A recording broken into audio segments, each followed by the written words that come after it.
মরু ভাস্কর, হবিবুল্লাহ বাহার। তো এই যে গদ্যটা, এই গদ্যটার মধ্যে যেসব সৃজনশীল প্রশ্ন এবং এমসিকিউ দেওয়া আছে আমরা এগুলোর অ্যান্সার দেখব।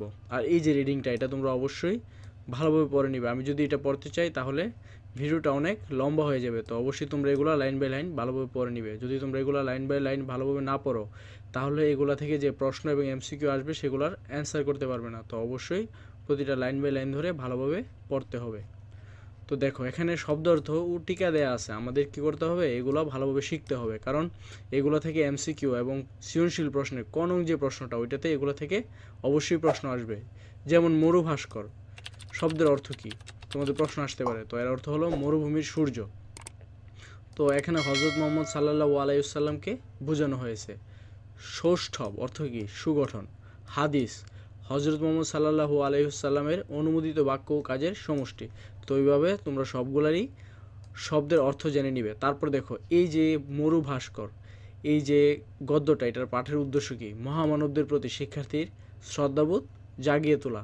তো তোমরা অবশ্যই পাঠের উদ্দেশ্য এবং পাঠ পরিচিতিটা ভালোভাবে পড়ে নেবে। এটা পড়লে কী হবে, তোমরা পাঠটার সম্পর্কে মানে গদ্যটার সম্পর্কে কী করতে পারবে, সহজেই বুঝতে পারবে যে এটাতে কী সম্পর্কে বলা হয়েছে। তো অবশ্যই তোমরা এটা ভালোভাবে পড়ে নেবে, ঠিক আছে। এটা থেকেও কিন্তু পরীক্ষায় প্রশ্ন আসবে। তো তারপর দেখো লেখক পরিচিতিটা পড়ে নেবে, এটা পরীক্ষা আসার জন্য খুবই গুরুত্বপূর্ণ। এটা থেকে এমসিকিউ এবং ক নং প্রশ্ন আসতে পারে। যে হবিবুল্লাহ বাহার ছিলেন কবি নজরুলের ভক্ত শিষ্য এবং চিন্তা ও কর্মে পুরোপুরি মানবতাবাদী। 1906 খ্রিস্টাব্দে তিনি ফেনী জেলায় জন্মগ্রহণ করেন। তো এখানে প্রশ্ন আসতে পারে যে হবিবুল্লাহ বাহার কত খ্রিস্টাব্দে জন্মগ্রহণ করেন। তো তোমাদের অবশ্যই লিখে দিতে হবে 1906 খ্রিস্টাব্দে তিনি জন্মগ্রহণ করেন। তো অবশ্যই তিনি কবে মৃত্যুবরণ করেন এগুলো থেকে প্রশ্ন আসতে পারে। তো অবশ্যই কী করতে হবে, এগুলো ভালোভাবে পড়তে হবে। তো আমরা এই যে অধ্যায়গুলো আছে, এই অধ্যায়গুলোর যে সৃজনশীল প্রশ্ন এবং এমসিকিউ দেওয়া আছে এগুলো কমপ্লিট করার পর প্রতিটা অধ্যায় থেকে আমরা সুপার সাজেশন তৈরি করব। তো অবশ্যই এই সুপার সাজেশনগুলো পেতে চাইলে তোমাদের অবশ্যই আমাদের চ্যানেলটিকে সাবস্ক্রাইব করে আমাদের সাথে থাকতে হবে। আমরা প্রতিটি অধ্যায় থেকে খুবই গুরুত্বপূর্ণ যে সৃজনশীল আছে এগুলো তোমাদের এক্সট্রা প্র্যাকটিসের জন্য দিব এবং এমসিকিউ দেব। তো সেগুলো পাওয়ার জন্য অবশ্যই আমাদের সাথে থাকতে হবে। তো দেখো এখানে একটা কর্ম অনুশীলন দেওয়া আছে। মহামানবদের প্রতি শ্রদ্ধা প্রদর্শনে তাদের অনুসরণে 5টি কল্যাণকর কাজের তালিকা তৈরি করো। আমরা এখন এটার অ্যান্সারটা দেখে নিব। আচ্ছা এখানে দেখো যে কর্ম অনুশীলনটা ছিল, এখন আমরা এটার অ্যান্সারটা দেখব। মহামানবদের প্রতি শ্রদ্ধা প্রদর্শনে তাদের অনুসরণে 5টি কল্যাণকর কাজের তালিকা নিচে দেওয়া হলো। দেখো ক, মহামানবদের পথ অনুসরণ করে কাজ করা। মহামানবরা যেভাবে মানুষের কল্যাণে নিজেদের নিয়োজিত করেছিলেন সেভাবে নিজেকে পরহিতে নিয়োজিত করা। মহামানবরা যেভাবে সাধারণ জীবনযাপন করেছেন সেভাবে সাধারণ জীবনযাপন করে আত্মতৃপ্ত থাকা। মহামানবদের আদর্শ অনুসরণ করে তাদের দেখানো সত্য ও সুন্দরের পথে নিজেকে চালিত করা। ধৈর্য, উদারতা, ক্ষমা, ন্যায় ও সত্য প্রতিষ্ঠায় তাদের জীবনে এসব মানবীয় গুণের সমাবেশ থেকে অনুপ্রাণিত হওয়ার মধ্য দিয়ে তাদের প্রতি শ্রদ্ধা নিবেদন করা। তো এটা হলো যে কর্ম অনুশীলনটা ছিল, এটার অ্যান্সারটা। আচ্ছা এখন আমরা নমুনা প্রশ্ন, এখানে যে বহু নির্বাচনী প্রশ্ন দেওয়া আছে আমরা এখন এই সবগুলো বহু নির্বাচনী প্রশ্নের কি অ্যান্সার দেখব। আচ্ছা আমরা এখন 1 নম্বর প্রশ্নের অ্যান্সারটা দেখব। হজরত মুহাম্মদ সাল্লাল্লাহু আলাইহি ওয়াসাল্লাম কোন ক্ষেত্রে বজ্রের মতো কঠোর ছিলেন? গভীর আত্মবিশ্বাসে, সত্যর সংগ্রামের চেতনায়, নারীর মর্যাদা রক্ষায়, সাম্যের প্রচার ও প্রতিষ্ঠায়। তো এখন সঠিক উত্তরটি হবে সত্যর সংগ্রামের চেতনায়। তারপর 2 নম্বর প্রশ্নটা দেখো। এদের জ্ঞান দাও প্রভু, এদের ক্ষমা করো উক্তিটির মধ্য দিয়ে হজরত মুহাম্মদ সাল্লাল্লাহু আলাইহি ওয়াসাল্লামের চরিত্রের কোন বৈশিষ্ট্যটি প্রাধান্য পেয়েছে? তো এখানে কি 4টা অপশন দেওয়া আছে, এর মধ্যে কোনটা সঠিক সেটা আমাদের লিখতে হবে। তো এর মধ্যে সঠিক হলো ক্ষমা ও মহানুভবতা, এই যে গুণটা এটা কি প্রকাশ পেয়েছে। তো তোমরা অবশ্যই এইগুলোর অ্যান্সার করতে চাইলে এবং আমরা যে সুপার সেশনটা দিব এটার মধ্যে কি প্রচুর এমসিকিউ দেওয়া থাকবে। তো ওইগুলো অ্যান্সার করার জন্য অবশ্যই ভালোভাবে যে এই গদ্যটা দেওয়া আছে ওইটা কী করতে হবে, লাইন বাই লাইন পড়তে হবে। আমি তোমাদের যদি লাইন বাই লাইন ধরে পড়ে দিতে চাই তাহলে ভিডিওটা অনেক লম্বা হয়ে যাবে, তার জন্য তোমরা এটা লাইন বাই লাইন ধরে পড়ে নিবে। তো আমি তোমাদের জন্য অবশ্যই কি একটা সুপার সাজেশনের ব্যবস্থা করব পরীক্ষার আগে। তো এখন দেখো আমরা 3 নংয়ের যে প্রশ্নটা এটা অ্যান্সারটা দেখি। কারুর জন্ম বা মৃত্যুতে চন্দ্র সূর্যে গ্রহণ লাগতে পারে না উক্তিটির মধ্য দিয়ে হজরতের কোন ধরনের মনোভাব প্রকাশ পেয়েছে? সাম্যবাদিতার, সংস্কার মুক্তির, মানব প্রেমের, নাকি দৃঢ় যে বিশ্বাস ওইটার? তো সঠিক উত্তরটি হবে সংস্কার মুক্তির। তারপর 4 নম্বর প্রশ্নটা দেখো। কোন দৃষ্টিকোণ থেকে আরবের লোকেরা ছিল অসাধারণ? সহিংসতার, পেশাশক্তি, ধৈর্যের, স্মৃতিশক্তির? তো সঠিক উত্তরটি হবে স্মৃতিশক্তির। তারপর দেখো এখানে একটা সৃজনশীল প্রশ্ন দেওয়া আছে। তো আমাদের কি করতে হবে, এই উদ্দীপকটা পরে আমাদের গ ও ঘ নং প্রশ্ন উত্তর দিতে হবে, আর এখানে ক খ রও অ্যান্সার করতে হবে। তো আমরা প্রথম উদ্দীপকটা ভালোভাবে পড়ে নিই। হজরত মুহাম্মদ সাল্লাল্লাহু আলাইহি সাল্লাম সর্বকালের সর্বশ্রেষ্ঠ মানুষ, কিন্তু শ্রেষ্ঠত্বের কোনো অহমিকা তার ছিল না। মানুষের প্রতি তার ভালোবাসা ছিল অফুরন্ত, সকলের প্রতি তার আচরণ ছিল হাসিমাখা। ছোট শিশুদের তিনি খুব বেশি স্নেহ করতেন। তার বালক বন্ধুর সাথে দেখা হলে তিনি বন্ধুর বুলবুলি পাখির খবর নিতেও ভুলে যেতেন না। তো আমাদের ক নম্বরে কী বলছে, হজরত মুহাম্মদ সাল্লাল্লাহু আলাইহি সাল্লামের কোন ধর্মের প্রবর্তক ছিলেন? শহীদের রক্তের চেয়ে জ্ঞান সাধকের কলমের কালিকে অধিক গুরুত্বপূর্ণ বলার কারণটি ব্যাখ্যা করো। উদ্দীপকে হজরত মুহাম্মদ সাল্লাল্লাহু আলাইহি সাল্লামের যে গুণটি ফুটে উঠেছে তা মহুভাস্কর প্রবন্ধের আলোকে বর্ণনা করো। তারপরে দেখো ঘনঙে কী বলা হয়েছে, উদ্দীপকটিতে হজরত মুহাম্মদ সাল্লাল্লাহু আলাইহি সাল্লামের গুণাবলীর আংশিক প্রতিফলন ঘটেছে। বক্তব্যটির যৌক্তিকতা মহুভাস্কর প্রবন্ধের আলোকে বিশ্লেষণ করো। তো আমরা এখন এই সবগুলোরই অ্যান্সার দেখে নিব। সৃজনশীল প্রশ্নের উত্তর। ক নং সৃজনশীল প্রশ্নে কী বলা ছিল, হজরত মুহাম্মদ সাল্লাল্লাহু আলাইহি সাল্লাম কোন ধর্মের প্রবর্তক ছিলেন? তিনি ইসলাম ধর্মের প্রবর্তক ছিলেন। শহীদের রক্তের চেয়ে জ্ঞান সাধকের কলমের কালিকে অধিক গুরুত্বপূর্ণ বলার কারণটি ব্যাখ্যা করো। জ্ঞান অর্জনের গুরুত্ব বোঝাতে হজরত মুহাম্মদ সাল্লাল্লাহু আলাইহি সাল্লাম জ্ঞান সাধকের কলমের কালিকে শহীদের রক্তের চেয়েও অধিক গুরুত্বপূর্ণ বলেছেন।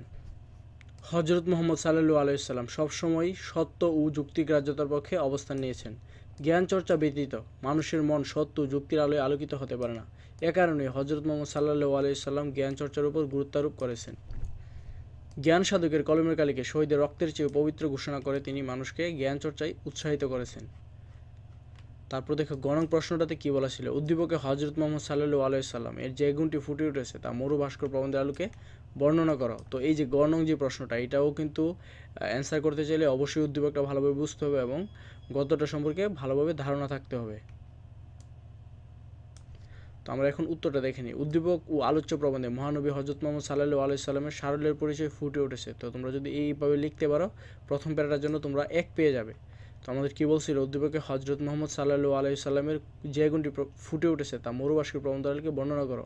তো আমরা এখানে লিখলাম কি, সারল্যের পরিচয় ফুটে উঠেছে, তো এটার জন্য কি 1 নম্বর। তারপরে দেখো মহানবী হজরত মুহাম্মদ সাল্লাল্লাহু আলাইহি সাল্লাম ছিলেন আল্লাহর নবী, তা সত্ত্বেও তিনি নিজেকে সাধারণ মানুষ হিসেবেই ভাবতেন এবং সেভাবেই জীবনযাপন করতেন। তার জীবন ছিল সহজ সরল ও অনাড়ম্বর, মানুষকে তিনি অতি সহজে আপন করে নিতেন। তারপর দেখো উদ্দীপকে মহানবী হজরত মুহাম্মদ সাল্লাল্লাহু আলাইহি সাল্লামের চরিত্রে একটি বিশেষ গুণের কথা বলা হয়েছে। সর্বকালের সর্বশ্রেষ্ঠ মানুষ হলেও তার মাঝে কোনো ধরনের অহংকার ছিল না। সাধারণের মাঝে অবলীলায় মিশে যেতেন তিনি। সবার প্রতি ছিল মাধুর্যপূর্ণ আচরণ, শিশুদেরকেও খুব ভালোবাসতেন তিনি। মরুভাস্কর রচনায় মহানবী সাল্লাল্লাহু আলাইহি সাল্লামের সহজ সরল নিরহংকার মনোবৃত্তি যে পরিচয় মিলে তা উদ্দীপকেও লক্ষণীয়। তারপর দেখো ঘনং যে প্রশ্নটা, এটাতে কী বলা হয়েছে, উদ্দীপকটিতে হজরত মুহাম্মদ সাল্লাল্লাহু আলাইহি সাল্লামের গুণাবলীর আংশিক প্রতিফলন ঘটেছে। বক্তব্যটির যে যৌক্তিকতা মরুভাস্কর প্রবন্ধের আলোকে বিশ্লেষণ করার জন্য বলছে। তো আমাদের কী অ্যান্সার করতে হবে, উদ্দীপকটিতে হজরত মুহাম্মদ সাল্লাল্লাহু আলাইহি সাল্লামের গুণাবলীর আংশিক প্রতিফলন করেছে। বক্তব্যটির যৌক্তিকতা কী করতে হবে, মরুভাস্কর প্রবন্ধের আলোকে বিশ্লেষণ করতে হবে। যে বক্তব্যটি কতটুকু যৌক্তিক সেটা কী করতে হবে, মরুভাস্কর যে প্রবন্ধটা এটার আলোকে বিশ্লেষণ করতে হবে। তো আমরা প্রথমে কী লিখব, মরুভাস্কর রচনায় হজরত মুহাম্মদ সাল্লাল্লাহু আলাইহি সাল্লামের নানাবিধ গুণের সমাবেশ ঘটলেও উদ্দীপকে তা ঘটেনি, কারণ মরুভাস্করের মধ্যে কি অনেকগুলা গুণ নিয়ে আলোচনা করা হয়েছে, উদ্দীপকে কি সেই রকম সবগুলা গুণ নিয়ে আলোচনা করা হয়নি। মরুভাস্কর প্রবন্ধের লেখক হবিবুল্লাহ বাহার মরুভাস্কর প্রবন্ধে মহানবী সাল্লাল্লাহু আলাইহি সাল্লামের জীবন ও আদর্শের নানা দিক তুলে ধরেছেন। মহানবী সাল্লাল্লাহর চরিত্রে ক্ষমাশীলতা, দয়া, মানবপ্রেম, ধৈর্যশীলতা সহ সব ধরনের মানবিক গুণের সমাবেশ ঘটেছিল। সর্বগুণে গুণান্বিত হয়েও তিনি ছিলেন সহজ সরল নিরহংকার। তারপর দেখো উদ্দীপকে মহানবী সাল্লাল্লাহু আলাইহি সাল্লামের সারল্যের পরিচয় ফুটে উঠেছে। তিনি ছিলেন সহজ সরল মানবপ্রেমী, সবার প্রতি তার আচরণ ছিল মধুময়। সৃজনশীল লেখার একটা ফরম্যাট আমাদের ইউটিউব চ্যানেলে আপলোড করা আছে, তো তোমরা অবশ্যই এটা দেখে নিবে। আমরা এই ভিডিওর যে কমেন্ট বক্স আছে এবং ডেসক্রিপশন বক্সে এটা লিঙ্কটা দিয়ে দিব। হজরত মুহাম্মদ সাল্লাল্লাহু আলাইহি সাল্লাম সেই মহাপুরুষদের একজন, যিনি ছিলেন সব প্রকারের মানবীয় গুণের আধার। মানবপ্রেমে তিনি অতুলনীয়, জীবপ্রেমেও তিনি মহীয়ান। মানুষের প্রতি ভালোবাসায় তিনি ছিলেন কুসুমের মতো কোমল, আবার সত্য প্রকাশে ছিলেন বজ্রের মতো কঠোর।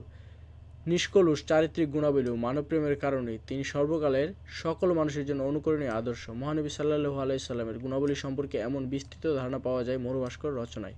অন্যদিকে উদ্দীপকের সংক্ষিপ্ত পরিসরে কেবল তার সহজ সরল মানসিকতার কি পরিচয় মেলে। উদ্দীপকে তাই মহানবী সাল্লাল্লাহু আলাইহি সাল্লামের গুণাবলী আংশিক প্রতিফলন করেছে, অর্থাৎ প্রশ্নোক্ত বক্তব্যটি কি যৌক্তিক। কারণ মরুভাস্কর যে প্রবন্ধটা ওটার মধ্যে কি অনেকগুলো গুণ যে গুণ আছে হযরত মুহাম্মদ সাল্লাল্লাহু আলাইহি সাল্লামের, সেগুলো নিয়ে আলোচনা করা হয়েছে, কিন্তু উদ্দীপকে কি জাস্ট কিছু অংশ নিয়ে আলোচনা করা হয়েছে। তার জন্য আমরা কি বলতে পারি যে প্রশ্নোক্ত বক্তব্যটি কি যৌক্তিক। তো আমাদের আজকের ক্লাসটি এ পর্যন্তই। পরবর্তী ক্লাসে আমরা শব্দ থেকে কবিতা হুমায়ুন আজাদ এই গদ্যটা নিয়ে আলোচনা করব।